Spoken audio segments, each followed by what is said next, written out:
Assalamualaikum warahmatullahi wabarakatuh. Saya Prasongko Widodo, calon guru penggerak dari SDN Sukowiryo 1, Kecamatan Jembuk, Kabupaten Jember, Jawa Timur.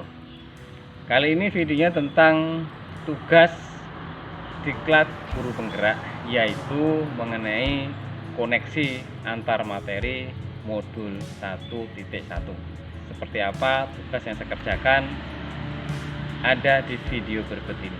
Selamat menyaksikan. Kesimpulan pemikiran KHD: 1. Menuntun. 2. Kodrat anak. 3. Berpihak pada anak. 4. Bukan tabula rasa. 5. Budi pekerti. 6. Ibarat petani. Menuntun. Pendidikan itu adalah menuntun segala kekuatan kodrat yang ada pada anak-anak agar mereka dapat mencapai keselamatan dan kebahagiaan yang setinggi-tingginya, baik sebagai manusia maupun anggota masyarakat. Pendidikan itu hanya dapat menuntun tumbuh atau hidupnya kekuatan kodrat yang ada pada anak-anak agar dapat memperbaiki lakunya hidup dan tumbuhnya kekuatan kodrat anak. Dalam menuntun anak-anak, maka peran guru adalah sebagai berikut: ing ngarsa sung tulodo, di depan memberi contoh; ing madya mangun karso, di tengah memberi semangat; dan tut uri handayani, di belakang memberi dorongan. Yang kedua adalah kodrat anak merdeka. Manusia merdeka adalah manusia yang hidupnya lahir atau batin tidak tergantung kepada orang lain, akan tetapi bersandar pada diri sendiri. Bahkan KHD dengan tegas mengatakan, buatlah kemerdekaan itu bukan hanya untuk tidak terperintah saja, akan tetapi harus juga mampu menegakkan dirinya dan mengatur peri kehidupannya dengan tertib. Pengaruh pengajaran itu umumnya memerdekakan manusia atas hidupnya secara lahir, sedang merdekanya hidup batin itu terdapat dari pendidikan. Kodrat anak adalah bermain. Dengan memadukan pembelajaran dalam permainan, maka anak menjadi senang, tidak tertekan, tidak jenuh, dan yang terpenting adalah sesuai dengan kodratnya. Yang ketiga adalah berpihak pada anak. Bebas dari segala ikatan, dengan suci hati mendekati sang anak, bukan untuk meminta sesuatu hak, melainkan untuk berhamba pada sang anak. Kita menghormati dan menghargai anak sebagai individu yang unik dengan segala keberagaman, minat, dan bakatnya, sehingga setiap anak mempunyai kebutuhan akan pendidikan yang berbeda-beda, baik materi dari pendidikan maupun proses dari kegiatan pendidikannya. Pendidikan anak juga terkait erat dengan kodrat alam dan kodrat zaman. Itulah mengapa pendidikan harus berdasarkan pada minat, bakat, kebutuhan, dan kemampuan siswa, sehingga nantinya akan terbangun motivasi dan kebiasaan untuk menjadi pembelajar sejati sepanjang hayat. Yang keempat adalah murid bukan tabula rasa. Murid bukan seperti kertas putih yang kosong, artinya guru berkewajiban untuk menebalkan garis samar-samar yang ada pada diri siswa, sehingga nantinya bisa menjadi manusia yang seutuhnya.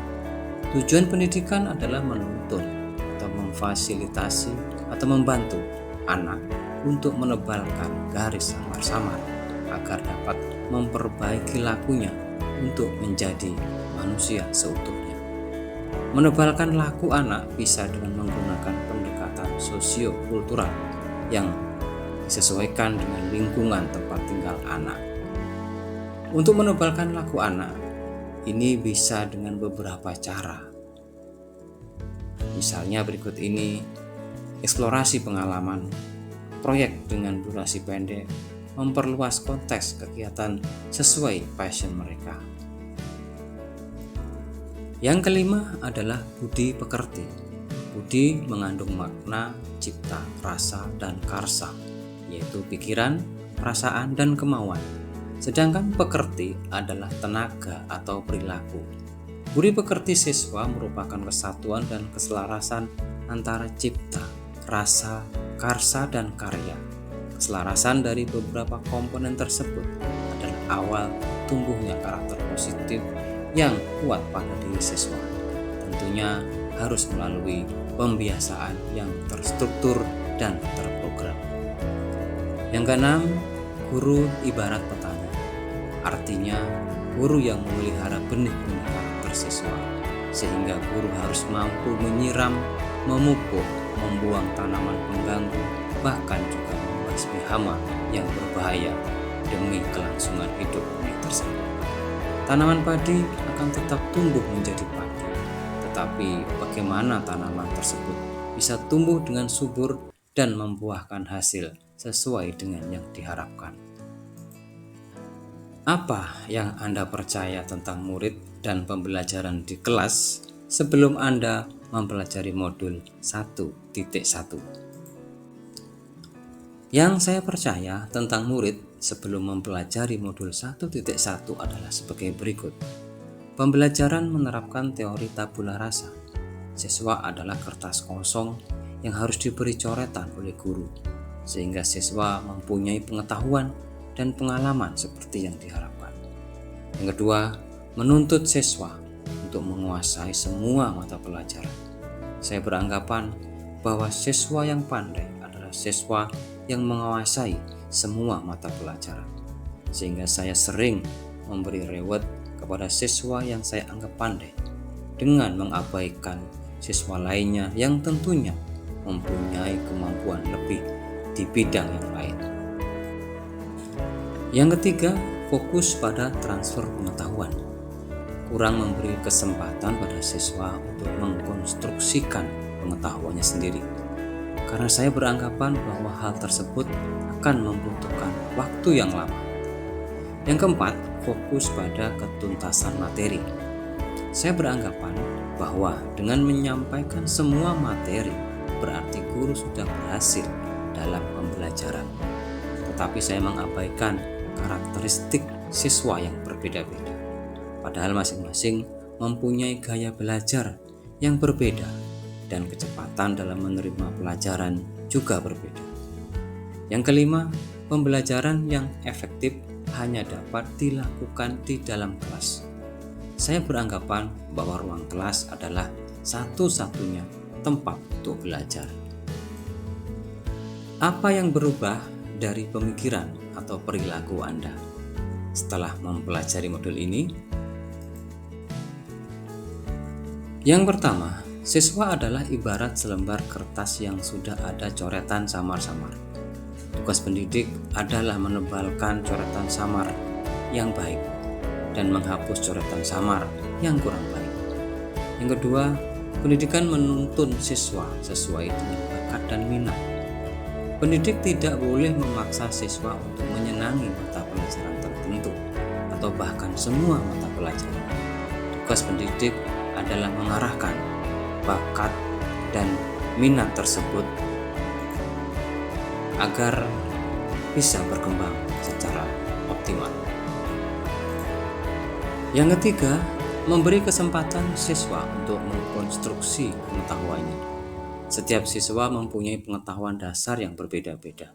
Untuk itu, guru harus memberi kesempatan kepada siswa untuk mengkonstruksi sendiri pengetahuan yang diperoleh saat belajar bersama guru dan teman-temannya. Yang keempat, pentingnya inovasi pembelajaran. Karena setiap siswa mempunyai karakteristik yang berbeda-beda, maka guru perlu menerapkan metode pembelajaran yang bervariasi dan inovatif, disesuaikan dengan karakter siswa sekolah dasar yang masih suka bermain. Yang kelima, pembelajaran bisa dilakukan di dalam maupun di luar kelas. Selain memanfaatkan lingkungan sebagai sumber belajar, maka dengan belajar di luar kelas, siswa juga akan mendapat pengalaman langsung dan kontekstual, sehingga pembelajaran menjadi lebih bermakna. Apa yang dapat segera Anda terapkan lebih baik agar kelas Anda mencerminkan pemikiran KHD? Yang pertama, menerapkan merdeka belajar. Mengajak siswa untuk merencanakan pembelajaran yang akan dilakukan, termasuk juga strategi dan metode yang akan dipakai dalam pembelajaran, sehingga siswa lebih gembira karena sesuai dengan yang mereka inginkan. Tentunya, guru tetap berorientasi pada tujuan pembelajaran. Yang kedua, pembelajaran disesuaikan dengan sosio-kultural. Mengajak siswa untuk belajar dengan memanfaatkan kondisi sosial dan budaya masyarakat sekitar, agar siswa juga mampu melestarikan budaya lokal yang ada di daerah tersebut. Yang ketiga adalah pembiasaan budi pekerti.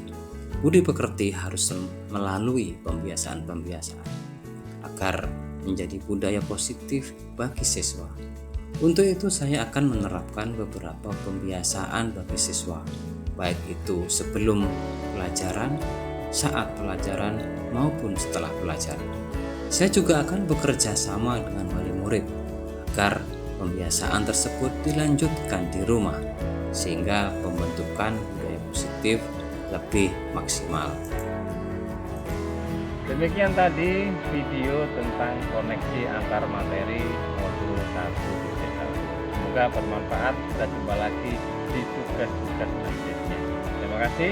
Assalamualaikum warahmatullahi wabarakatuh.